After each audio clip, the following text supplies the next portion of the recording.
இந்த ஆப்பிள் தான் எங்களுக்கு வச்சுக்கிட்ட ஆப்பையா?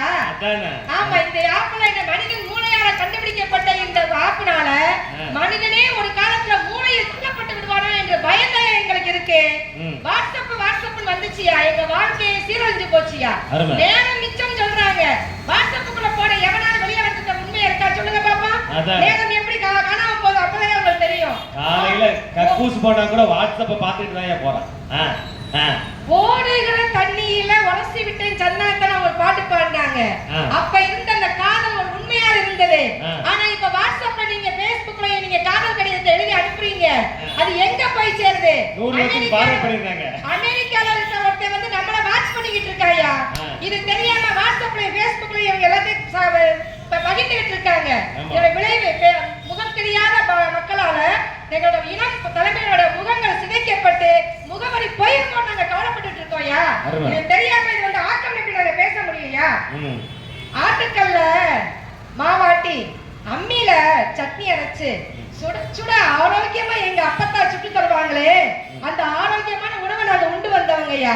இப்ப மிக்ஸில சட்னி அரைச்சு ஆட்டுக்கல்ல மாவாட்டி ஃப்ரிட்ஜுக்குள்ள கொண்டு போய் 1 மாசமா வச்சிருந்து அந்த செத்து போன சாப்பாடை எங்களுக்கு சாப்பாடா கொடுக்குறாங்களே, இதனால எங்களோட தலைமுறை வந்து கெட்டு போகுதே தெரியலையா. குப்பை எல்லாம் தொப்பையில போட்டுட்டு இந்த தொப்பையை குறைக்க வாக்கிங் போறாங்களா. இது எந்த விதத்துல நியாயம் சொல்றாங்க தெரியல எங்களுக்கு. இந்த ஃப்ரிட்ஜுக்குள்ள என்ன இருக்கும் தெரியுமாயா? சங்க காலத்துல வச்ச சாப்பாடு, சங்க காலத்துல வச்சது, புராண காலத்துல உள்ள புளிக்குழம்பு, அப்பா தொல்காப்பியர் காலத்துல உள்ள துவையல், இப்படியாமா அப்பையார் காலத்துல உள்ள அவியல். முந்தா நாள் இப்படிதான் என் பொண்டாட்டி வச்சு அவியலை சாப்பிட்டு போட்டேன். இப்பதான் தெரியுது அது அவ்வையார் காலத்துல வச்ச அவியலா. கம்பர் காலத்துல உள்ள கார சட்னி, ராமாயண காலத்துல ரசம் ராமாயண காலத்துல வச்சது. ஆமா, இன்னைக்கு வச்சு சாப்பிட்டா அது எப்படியா அழிவை தராம இருக்கும். இத்தனை நோய் வருது, நாங்க மருத்துவம் கண்டுபிடிச்சு கொண்டாங்க. இத்தனை நோய்க்கு எங்க இடம் இருக்குன்னா இந்த ஃப்ரிட்ஜுக்குள்ள இடம் இருக்கு. சுட சுட வச்சு சாப்பிட விட்டு போட்டு இவங்க நினைச்சாங்க சுட வச்சு சாப்பிடுறாங்களாம். அது சனிக்கிழமை ஒரு நாள் கதம்ப குழம்பு ஒண்ணு வைப்பாங்க ஐயா. அது என்னன்னு தெரியுமாயா? எல்லா நாளும் மிச்சமான அந்த குழம்பையெல்லாம் சேர்த்து சுட வச்சு அது கதம்ப குழம்பு. கதம்பந்த கூட கேள்விப்பட்டிருக்கே ஒழிய இப்படி கதம்ப குழம்பு நாங்க கேள்விப்பட்டதே இல்லையா. அதே மாதிரி டிவின்னு ஒண்ணு வந்துச்சியா. வீட்டுக்குள்ள வந்து தொலைக்காட்சி நாங்க பாக்குறோம்னு அது எப்ப வந்துச்சோ எங்க குடும்பம் எல்லாம் செவஞ்சு போச்சியா. இந்த பாடகர் வந்திருக்காங்களே, இந்த பாடகர் என்ன செஞ்சாருன்னா வேலையெல்லாம் முடிச்சுட்டு வீட்டுல போய் சாப்பிட போவோமே அப்படின்னு போனாரு. அப்போ அந்த அம்மா அண்ணன் சீரியலை பார்த்துட்டு இருந்துச்சு. அண்ணன் சீரியல் இவருக்கு கோவம் வந்துருமோ என்னமோன்னு சொல்லிட்டு ரொம்ப கரிசனமா பேசுறாரு. அண்ணன் கொடியாலே கொஞ்சம் அண்ணத்தை கண்ணுல காட்டுமா அப்படின்னு கேட்டாரு. ஏயா உனக்கு ஒரு விவசாயே இல்லையா? இந்த அண்ணன் என்ன பாடுபட்டுக்கிட்டு இருக்கு, இவர் அண்ணன் கிடைக்கு கொஞ்சம் பேசாம கம்முன் கிடையா அப்படின்ட்டாங்க. சரி நீ என்ன செஞ்சுட்டாலே சரி கொஞ்சம் கம்முன் இருப்பமே அப்படின்னு பார்த்தா அதுக்கப்புறம் சில பசிக்க ஆரம்பிக்குதே. கயல் விழியாலே ஒரு காப்பியாவது கிடைக்குமா அப்படின்னு கேட்கும் போது இந்த கயல் குடும்பத்தால எவ்வளவு கஷ்டப்பட்டுக்கிட்டு இருக்கு, இவருக்கு காப்பி ஏற்றாரு காப்பி அப்படின்னு புலம்பிடுச்சு. அதுக்கடுத்து என்ன செஞ்சாரு, 3 முடிச்சு போட்டா மூக்கு முட்டை திங்கலான்னு நினைச்சுட்டா 3 முடிச்சு போட்ட தப்பா போச்சு. இப்ப எனக்கு சோறுக்கே திண்டாட்டமா இருக்கு அப்படின்னு நினைச்சிட்டு அவர் உட்கார்ந்து நினைச்சு நொந்து போய் படுத்து தூங்கிட்டாரு. சாப்பிடவும்ல ஒண்ணும் இல்ல. அந்த அம்மா சிங்கப்பண்ண பார்த்து எதிர்நீச்சலை பார்த்து ஆடுகளத்தை பார்த்து வந்து ஆட்டம் போட்டா இங்க அவர் ஆட்டமே இல்லாம பசியில மயக்கத்தை தூக்கி போயிட்டாரு. இந்த டிவி குடும்பத்தை வந்து ஒற்றுமையை கொடுத்துச்சா? அந்த காலத்துல 6 மணிக்கு மேல திண்ணையில உட்கார்ந்து நல்லா அழகா பேசிட்டு இருந்தமே, அன்பா பேசிட்டு இருந்தமே, அந்த ஒற்றுமை இருந்துச்சு. எதுவுமே இல்லையே. இப்போ குடும்பத்தை பிரிச்சுல வச்சிருக்கு. இதுதான் நாங்க அழிவுன்னு சொல்றோம். அதே மாதிரி மலரை வந்து தவள வேண்டிய இந்த மடியில வந்து மடிக்கணினிய வச்சு தவள விட்டு எங்க இளம் தலைவர்கள் எல்லாமே மலராய் போய் நிக்கிறாங்களே. குழந்தைக்காக ஒவ்வொரு ஆஸ்பத்திரியை ஏறி இறங்குறாங்களே. இது எப்படி நீங்க ஆக்கணும்னு சொல்லுவீங்க? அதே மாதிரி குருகுல கல்வி போய் கூகுள் கல்வி படிக்கிறாங்களா? இந்த கூகுள் எல்லாத்தையுமே என்ன செய்யும்? மாணவர்களுக்கு நல்லதா கொடுக்க நினைக்கிறீங்களா? அது தேடுறது ஒண்ணு, அது கிடைக்கிறது ஒண்ணு. எல்லா ஆபாசங்களையும் கொண்டு குவிக்கக்கூடிய அந்த இடத்துல போய் கூகுள் கல்வி எப்படி நல்லா இருக்குன்னு பேசுவாங்க தெரியலையா. அதே போல இந்த அறிவியல் தொழில்நுட்பங்களால உருவாகக்கூடிய குப்பைகளை என்ன செய்யுங்க தெரிஞ்சுச்சாயா? அது அழகா சூர்யா படத்துல சொல்வார், சிங்க படத்துல சொல்வாரு. அந்த ஆசிரியர் அந்த குப்பையை கொட்டிட்டு இருப்பாங்க. அதே மாதிரி ஒவ்வொரு நாடுமே இந்த நெகிழி குப்பைகள், இந்த அணுக்கழிவு குப்பைகள், மின் கழிவுகள், இதை எல்லாத்தையும் அதாவது மருத்துவ கழிவுகள், இந்த கழிவுகள் எல்லாம் எங்க போய் கொட்டுறது, இதை எப்படி மக்க செய்யறதுன்னு தெரியாம முடிச்சுக்கிட்டு இருக்காங்க. ஒரு அறிவியல் வளர்ந்துச்சு அப்படின்னா அந்த நாடு குப்பையாகக்கூடாது இல்லையா? இந்த நாடு குப்பையா கிடக்குது, நான் எங்க பண்ணுவேன் அப்படி பண்றது? அப்ப இந்த நிலம் மாசுபட்டு போகுது இல்லையா? நெகிழி குப்பையா நேரம் நிலம் மணலாகி போச்சு. மண்ணுக்கு வேதி உரங்களை போட்டு நிலத்தை மணலாக்கிட்டீங்களே, இப்ப எப்படி நல்ல ஒரு உரம், நல்ல ஒரு தானியங்கள் விளைவிக்க முடியும்? அதே மாதிரி அந்த காலத்துல உள்ள இந்த பாரம்பரிய தானியங்கள் என்பதே மறந்து போச்சியா, மறைக்கப்பட்டுச்சு. இப்ப என்ன இருக்கு? மரபணு மாற்றப்பட்ட ஒரு தானியத்தை விளைவிக்கிறாங்க. அதை சாப்பிட்டு சாப்பிட்டு என் மக்கள் என்ன செய்றாங்க? என் மக்கள் இனமே என்ன செய்யுது? அழிவுக்கு போய்கிட்டு இருக்கிறியா? பல்வேறு நோய்களை கொடுத்துக்கிட்டு இருக்கிறியா? இதையெல்லாம் நாங்க எப்படி அழிவுன்னு சொல்லாம ஆக்கம் எப்படி சொல்ல முடியும்? அதே போல வாகனங்கள் பெருகி போச்சு. இந்த வாகனங்களோட புகைகள், தொழிற்சாலைகளில் இருக்கக்கூடிய புகைகள், இது எல்லாம் என் காற்றை மாசுபடுத்துதே. வீட்டில் பயன்படுத்தக்கூடிய ஏசி, ஃப்ரிட்ஜ், இதில் வரக்கூடிய குளோரோஃப்ளோரோ கார்பன் எல்லாம் என்ன செய்யுது? எங்களுடைய காற்றை மாசுபடுத்துது. அதனால நுரையீரல் நிறைய பாதிப்பு வருது. இதெல்லாம் நாங்க எங்க கொண்டு போய் சொல்றது? டெல்லி நகரம் வந்து இன்று வாழ்வதற்கு தகுதியற்ற நகரம் என்று அறிவிக்கப்பட்டிருக்கு. இதுக்கு என்ன காரணம்? இந்த அறிவியல் சாதனை தானே காரணம்.